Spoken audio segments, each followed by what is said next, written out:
بسم اللہ الرحمن الرحیم۔ لاکھوں اور کروڑوں درود و سلام نبی کریم صلی اللہ علیہ وآلہ وسلم کی ذات بابرکات پر اور آپ کی آل پر۔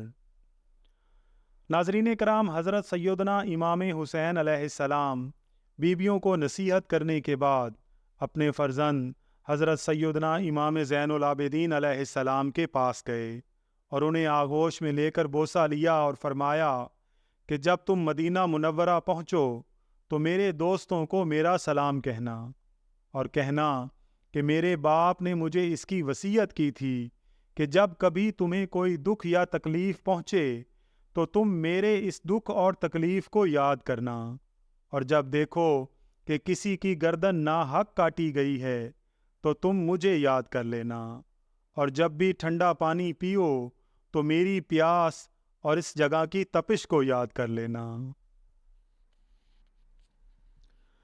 غرور ٹوٹ گیا کوئی مرتبہ نہ ملا، ستم کے بعد بھی کچھ حاصل جفا نہ ملا، سر حسین ملا ہے یزید کو لیکن شکست یہ ہے کہ پھر بھی جھکا ہوا نہ ملا۔ حضرت علامہ اقبال نے فرمایا کہ عجب مذاق ہے اسلام کی تقدیر کے ساتھ، عجب مذاق ہے اسلام کی تقدیر کے ساتھ، کاٹا حسین کا سر نعرہ تکبیر کے ساتھ۔ ناظرین اکرام، اللہ تعالیٰ سے دعا ہے کہ اللہ تعالیٰ قیامت کے دن ہمیں محبین امام حسین علیہ السلام میں سے اٹھائے۔